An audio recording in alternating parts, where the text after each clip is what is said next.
Halo, nama gue Polar and welcome to Anime Time. Gue mau nge-review episode anime yang sudah tayang dan sudah gue tonton dalam video kali ini. Gue mau ngebahas tentang anime Tate no Yusen no Naragari episode ke-13, 14, dan 15. Karena gue terlambat mereview episode 13 dan 14, jadi akan gue jadikan satu di video kali ini. Tapi gue membahasnya secara singkat dan tidak terlalu mendalam, hanya inti-inti yang penting mengenai apa yang terjadi di episodenya. Jangan lupa untuk subscribe jika kalian menyukai video yang sudah gue buat ya.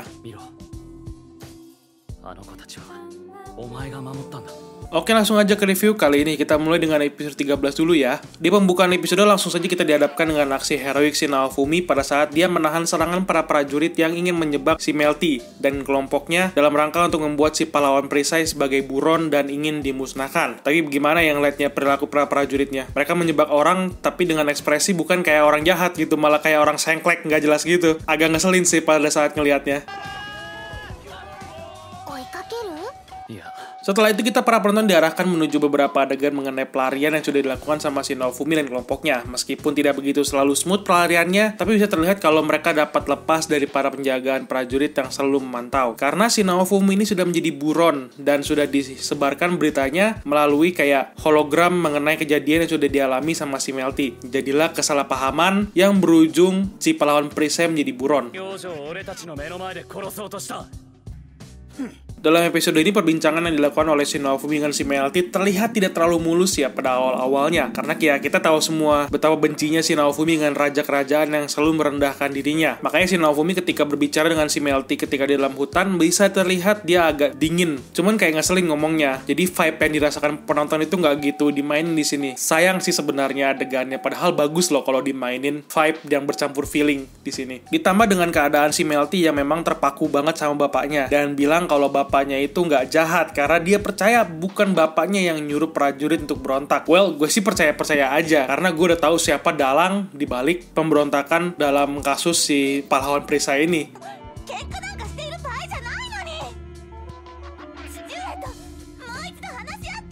Tapi kan kalau dimanipulasi kan lain cerita kalau itu, karena bisa terlihat kalau si rajanya ini ya dimanipulasi oleh kejadian pada si Melty dan omongan dari si main, si rambut merah yang selalu kita benci itu. Makanya di adegan ini si Melty pun kelihatan naif banget sebenarnya karena dia belum melihat seluruh dunia atau apa yang sebenarnya terjadi pada kerajaan yang dipimpin oleh ayahnya.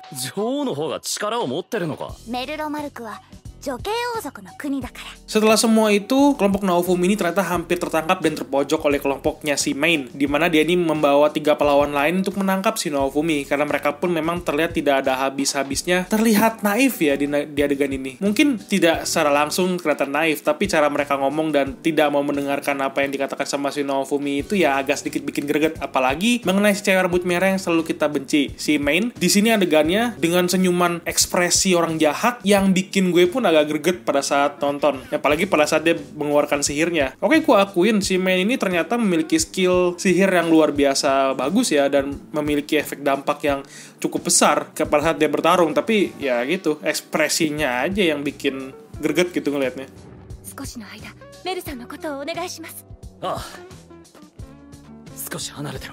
Untungnya si Naofumi bisa lepas dan kabur dari pertarungan yang sia-sia itu dengan memberikan sebuah clue untuk si pahlawan pedang dengan melempar liontin gereja 3 pahlawan. Dan ada juga dia ngomong sesuatu pada si pahlawan pedang ini, karena itulah yang penting nantinya untuk pada saat ending lawan si paus dari 3 gereja pahlawan. Ketika berkemah, kelompok Naofumi yang sedang istirahat ada disamperin sama orang bawahannya Ratu yang menjadi bayang-bayang yang selalu ngikutin kelompoknya Naofumi. Kalau kalian sadar, mereka ini ada ditunjukin di setiap adegan perjalanan si Naofumi yang sedang kabur dari para prajurit. Udah kayak easter egg gitu deh kalau penampakan mereka ini. Nah, di ending pas ketemu di si bayangan Ratu ini, ternyata si Naofumi sudah di-invite atau diundang untuk datang menemui si Ratu dalam rangka untuk mengetahui apa yang sebenarnya terjadi pada kerajaan. Konspirasi yang ingin menjatuhkan kerajaan akan dikemukakan ketika bertemu dengan Ratu nanti.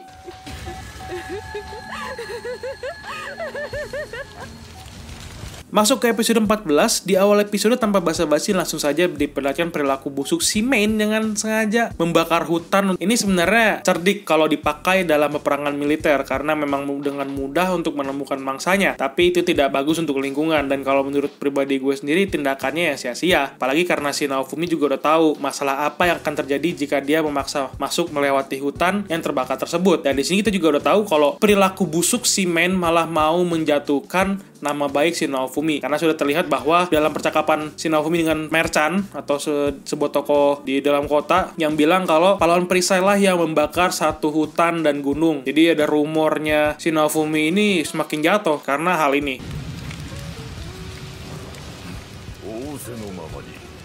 Kelompok Naofumi ini akhirnya sampai ke daerah di mana sebenarnya awalnya adalah wilayah kerajaan yang netral karena di sini hidup berdampingan antara manusia dan demi-human. Tapi ada wilayah tempat tinggal si Raphtalia dulu malahan yang kena masalah dengan membuat prajurit menyerang desa itu. Lalu ada perkataan si Melty yang berjanji kalau akan membuat semua hidup dengan setara dan tanpa diskriminasi lagi. Kalau pakai logika gue ya, pikiran naif macam apa itu Melty? Perkataanmu hanya sebatas kata-kata saja. Canda aja ya, namanya juga kan ini cerita. Jadi pastinya akan ngarah ke cerita selanjutnya dan pastinya bakal ngaruh banget. Nah, setelah itu kelompok si Naofumi bertemu dengan bangsawan penguasa daerah itu ya, yang bisa dibilang telah menampung banyak orang-orang demi-human dan human sendiri untuk tinggal di daerah wilayahnya. Kelompok Naofumi ini juga diminta atau diarahkan untuk beristirahat di mansion yang dia miliki.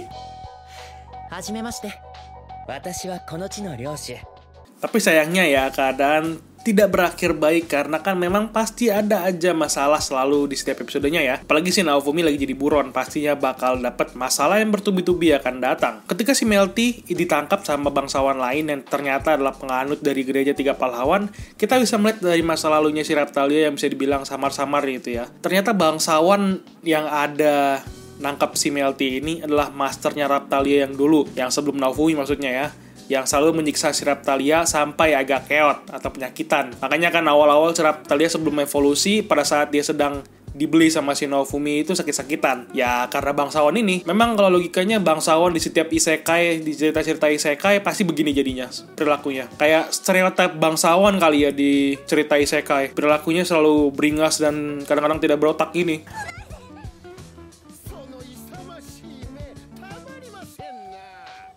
Nah, untungnya si Naofumi dapat langsung datang dan menolong si Melty. Tapi bukan si Melty yang difokuskan di ending episode ini. Malahan kita difokuskan kepada keadaan Raphtalia yang sudah menderita karena masa lalunya. Apalagi si Raphtalia punya teman yang mengalami nasib yang sama dengan Raphtalia. Tapi sayang, tidak berakhir dengan baik teman baiknya si Raphtalia ini ya. Tapi kita bisa melihat adegan beresnya si Raphtalia yang melawan si bangsawan, muka mesum dan beringas yang nyekap si Melty mau dibantai sama si Raphtalia. So good to see a fight.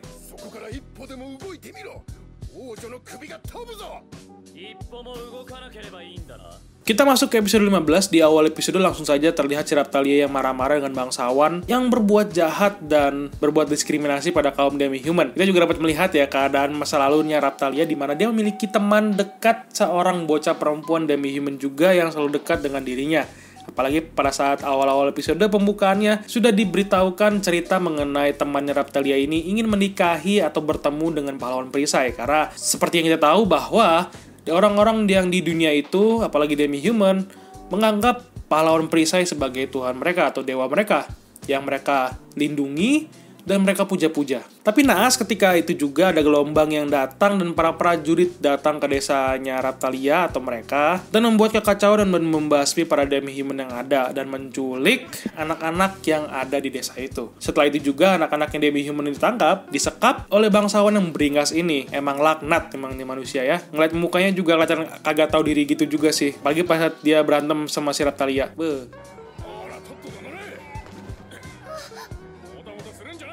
Bangsawan yang dilawan sama Raphtalia ini nggak dibunuh sama dia. Pas ngeliat adegan itu juga gue sebenarnya agak greget. Tapi mau gimana ya, udah terjadi ya seperti itu. Dan gaya dia jatuh juga nggak masuk akal juga sebenarnya. Karena kalau lihat lagi pakai logikanya, kaca yang retak hanya ditekan dikit dan kalau dilihat kacanya kan ada besi atau penahan gitu di kacanya yang ngalangin biar nggak gampang pecah gitu kacanya. Tapi ini gampang nggak banget pecahnya, jadi kayak sengaja gampang untuk pecah gitu. Malah kayak gini tuh kayak terlihat memaksakan adegan sih kalau menurut gue ya, untuk adegan si bangsawan yang jatuh itu.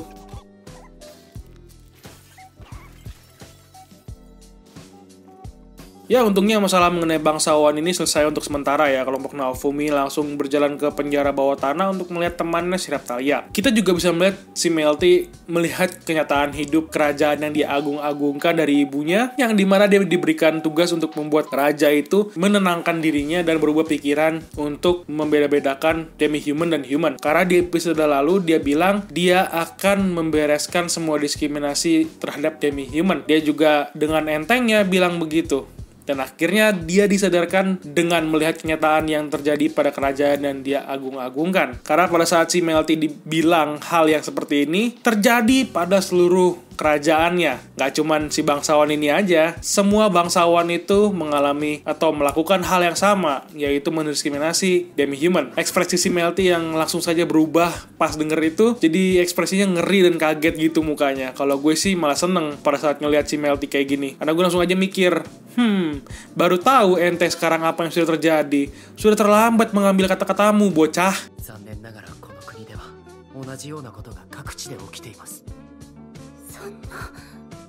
Untungnya si Raphtalia ini menemukan satu teman laki-laki demi-human yang sering bersama dirinya juga ketika dia masih dalam desa. Karena si Raphtalia ini dijual ke penjual budak, makanya dia bisa terpisah oleh teman-temannya.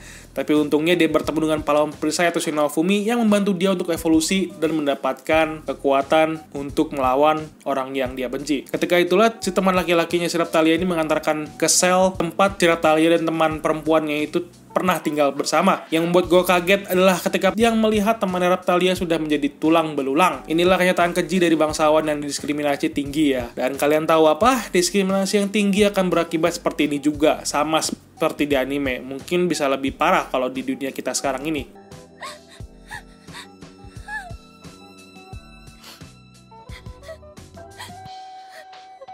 Ketika setelah keluar dan melihat apa yang sudah terjadi pada si bangsawan jahat itu, ternyata belum tewas dia. Malahan bakalan membawa masalah baru ke kotanya. Menurut bangsawan yang baik, altar pemanggilan yang ada itu adalah tempat penyegelan monster yang pernah disegel oleh para pahlawan terdahulu. Karena tidak bisa dikalahkan, makanya mereka terpaksa untuk menyegel monsternya. Tapi malah kita lihat dilepasin sama si bangsawan jahat, si laknat emang.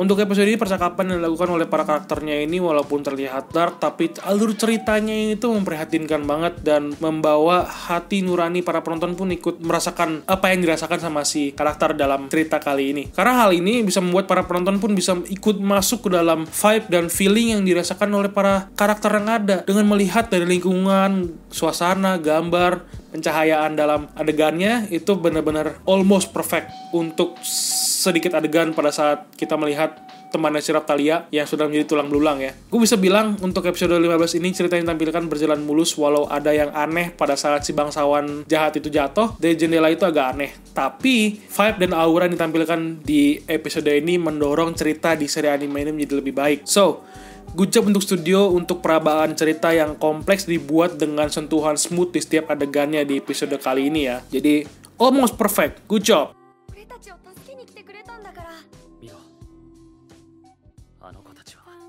お前が守ったんだ。